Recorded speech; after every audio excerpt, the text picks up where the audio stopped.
It's really kind of shocking to me how people are only just coming to the realization that Xbox as a brand is completely done for.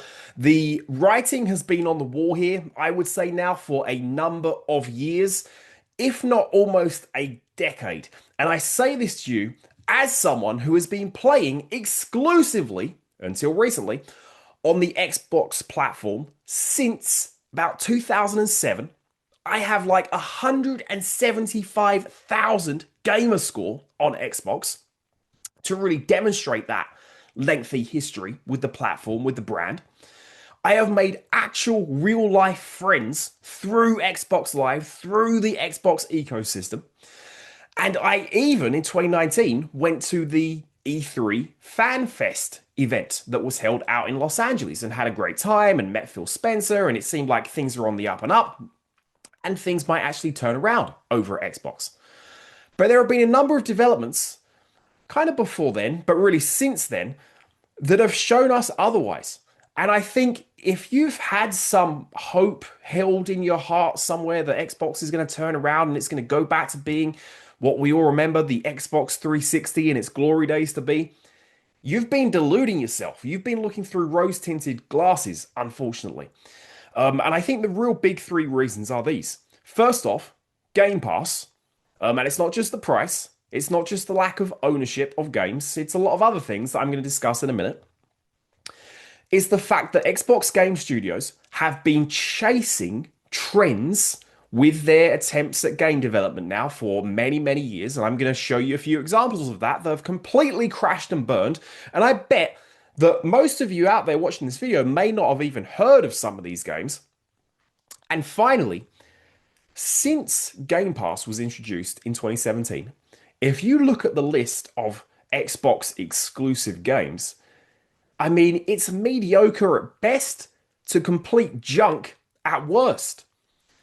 So, in other words, when you look at all of this, it should have been very clear to us that this was going to happen and that Xbox was not in a good place.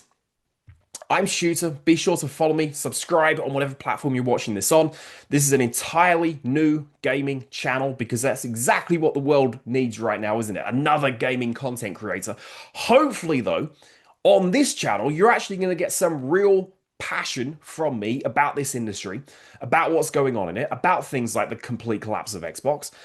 Because I do genuinely care about this industry. I do genuinely care about the health of video gaming. It's a very important part of my life. It always has been since I was very young, and I imagine that it always will be for the rest of my life as well. I've never really been one of those people that went through one of those phases that kind of dropped out of gaming.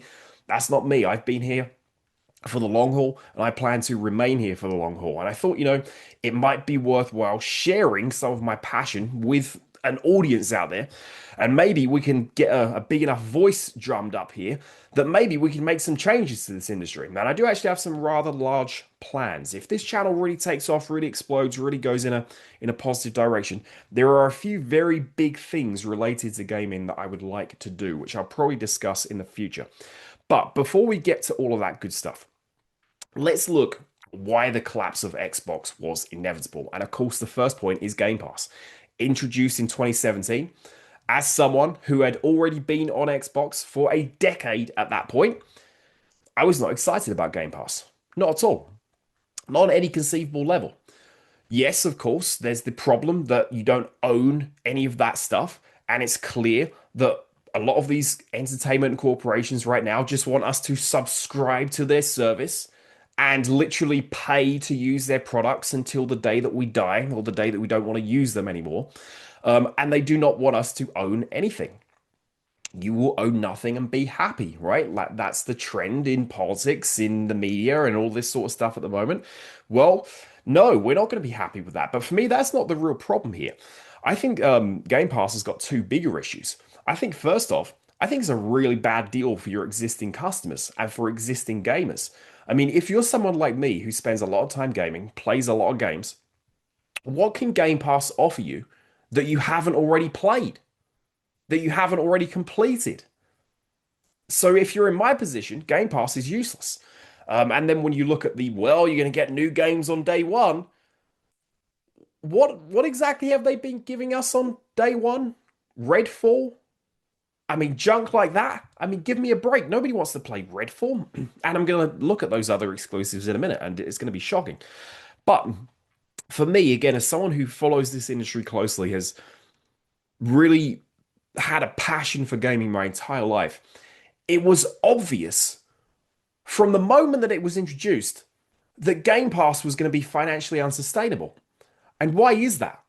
Well, because if the costs to develop games are constantly doing this, constantly rising and rising and rising, exploding really in a lot of ways, but the number of subscriptions that you have to the service is only going up at a much slower rate, or worse, staying stable, or worse than that, starting to decline, well, then what's going to happen to the cost of Game Pass? Oh, yeah, it's going to have to be doubled. And that's exactly what they did, because it's the only way to keep it financially viable.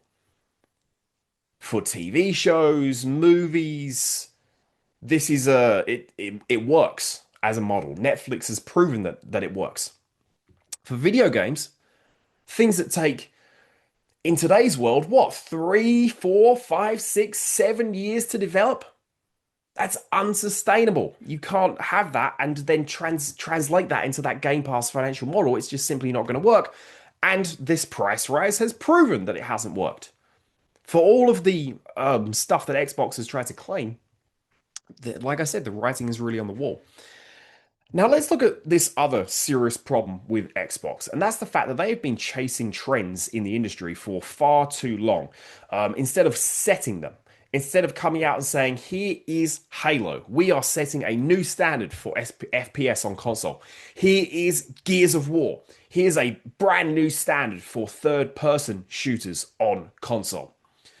When was the last time Xbox did anything like that? Never.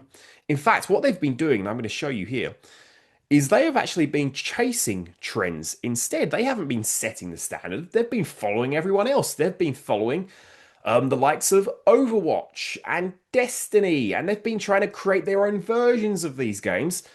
And has that ever worked out? No. And in fact, it's derailed a lot of games as well. Who remembers this? Bleeding Edge. Anyone? Anyone out there? Any takers at all? Does anyone remember this game at all? I doubt it. Here's something else that might ring a bell. I don't know, probably not, but might go some way to explaining the failure of this game for sure. This was a MOBA. An Xbox attempt at a MOBA that completely crashed and burned and no one even remembers existed. I mean, people want to laugh at Concord over on the Sony side of things. I mean, take a look at this. Take a look at this. And this. Gigantic. Who remembers this one? Anyone? Again, any takers at all? Another MOBA. This one was actually going to be a free-to-play game. And it was shut down by Microsoft because nobody cared about Gigantic. Nobody at all. This one, on the other hand, Bleeding Edge, Microsoft actually wanted people to pay for this brilliance. Or, of course, you could get it on Game Pass. There you go, that wonderful Game Pass. They're going to give you Bleeding Edge. You can play it day one, included in your subscription. Well, turns out nobody wanted to. Look at the reviews of Gigantic. I mean, the user score is at an 8.3. The critic score is at a 76. Point being, nobody cares. It's just mediocre. It's not gonna cut it alongside Overwatch. It's not gonna cut it alongside Destiny. These games are going to blow it completely out of the water. And then, of course, what did Microsoft do? They took one of their most beloved first franchises that helped to really set them up and set the Xbox up as a major console platform, Fable, and they tried to turn it into this 4v1 online free-to-play co-op action game. Chasing trends. And what happened with that? It shut down after like a month, and development was never even completed on it. And then you look at Halo Infinite too. What did they do with that? They went free to play. And what happened? It had no real identity at all. They tried all of these different modes and incentives to try and get people to play. Is anyone playing Halo Infinite now? Or perhaps more importantly, does anyone really outside of that very small segment of players care about Halo Infinite in 2025? I mean, I can't find, there's not a single person on my friends list who's played Halo Infinite in I don't know how long. It's mostly forgotten about because, again, it just doesn't reach the same standards that you'd expect for a Halo game. Now, the other thing that I think has really helped to sink the Xbox ship, so to speak, has been a complete disaster when it came to exclusive games, really since Game Pass was enacted. And if you look at a list of games that Xbox released that were exclusive since the Game Pass became a system over there, can you find me one, yes, just one 10 out of 10 game on this list? I would say no, you can't. What you do see is a pile of mediocrity. Halo Wars 2, Phantom Dust, Forza Motorsport 7, Voodoo Vince Remastered, Sea of Thieves, State of Decay 2, Forza Horizon 4, Crackdown 3, Gears 5, Flight Simulator, Bleeding Edge, there's that one again, Battletoads, Forza Horizon 5, Halo Infinite, Grounded, Redfall, Starfield, Forza Motorsport, Hellblade 2, Flight Simulator 2024, Avowed, I mean, oh my god, South of Midnight, 33 Immortals, Grounded 2. This right here, this list, Microsoft, this is the reason why Game Pass has failed. This is the reason why nobody has been buying Xbox consoles for the last decade, because you have not released a single game worth playing for the last decade. And you know what? You can say those Forza Horizon games are really good, and you know what? Yeah, they are really good. But let's be honest, once you've played one of them, you've kind of played all of them. The concept is pretty much played out at this point. I mean, even if you look at that trailer they just released for the new one that's going to be set in Japan, I mean, that was a complete, I think, deflated balloon of a reveal when it came to that one. I mean, does anyone really care? Is anyone really hyped about that? I would say no, not at all. So the writing's been on the wall here for a long time. Of course, as you may have guessed by this point in the video, about 3 years ago, I went out and I bought a PlayStation. I bought a PS5. And I have not looked back since. And that's going to be the next video. One of the next videos here on this channel. I'm going to explain why, after almost 2 decades on Xbox, and actually having never owned a PlayStation in my life until this point, I went out and jumped on board with a PlayStation. You can probably guess some of the reasons why. But these are the reasons why I left Xbox. Xbox has betrayed its player base. It has betrayed consumers that have been with the brand for decades, literally. It's lost its identity. The leadership has no idea what it's doing. And of course, this Activision deal was really the last nail in the coffin. Microsoft, at the corporate level, has turned around to them and said, you need to now make up the cost of that. And they think by jacking up Game Pass that it's going to work. Well, all I can say is it's not. And my predictions as of today are that so-called official Xbox handheld console that was being developed as a first-party system, it's never going to see the light of day. In fact, we may even have confirmation of that right now. Someone let me know in the comments. Has that been confirmed? That thing's been cancelled? If it hasn't been, it will be soon. Mark my words. I think you may get one more console generation out of Microsoft, but I wouldn't bet the farm on that. And if you do get one, it's going to be the last one. There is not going to be another Xbox console after this. And if there is, it's going to be some third-party Asus machine or Dell-created machine that's just going to have Xbox slapped on the front of it. So it's over. It's been over. There were symptoms that could have been fixed, and maybe I'll probably do another video on that too. How would I have fixed Xbox moving forward?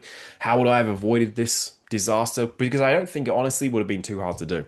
There's some big corporate missteps, of course, but I think you really could have turned this brand around, and I think Phil Spencer kind of failed to do it. So subscribe if you're new here. Again, remember, this is an entirely new channel. I genuinely care about this stuff. I genuinely get passionate and fired up about this stuff. I think a lot of gaming channels out there right now kind of don't. I think they are kind of in it for the wrong reasons in a lot of ways. The clicks, the views, you name it, you've probably seen it. That's not what you're going to get here. You're going to get a raw, passionate opinion. And I've got a lot to say when it comes to gaming. So subscribe. I'll be back with more soon.